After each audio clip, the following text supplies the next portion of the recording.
I think everybody in this room knows Tom Insel, and I think everybody here knows that Tom Insel is the director of NIMH for 10 years? 13. 13 years, time flies. So, and know that Tom has a background in research and knows a lot about a lot of things. But probably, of all the things that you know Tom knows about, global mental health may not be up on the top of the list, which is why we're happy to have Tom in this position as moderator of this panel. He is, in fact, someone who travels regularly to the World Economic Forum at Davos and engages in high-level conversations about mental health on the global level. And therefore, he is eminently qualified to be the moderator of this panel, and we're very happy to have you here, Tom. So take it away. Well, thanks very much.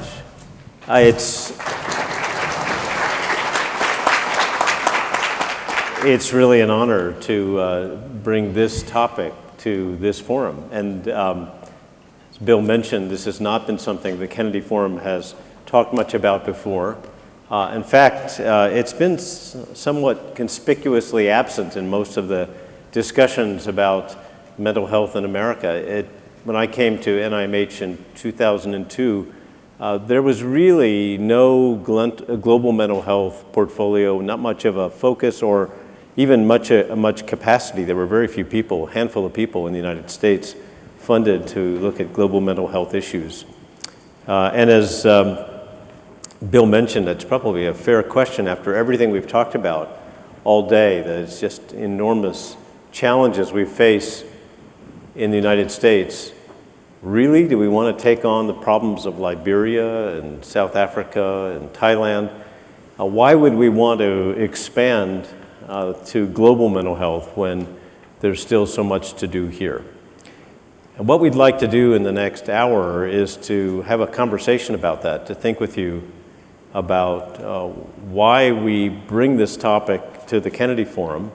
We'll want to hear from some of you about this as well, but let me start off the conversation by sharing with you sort of three perspectives on this to try to begin to answer the why question.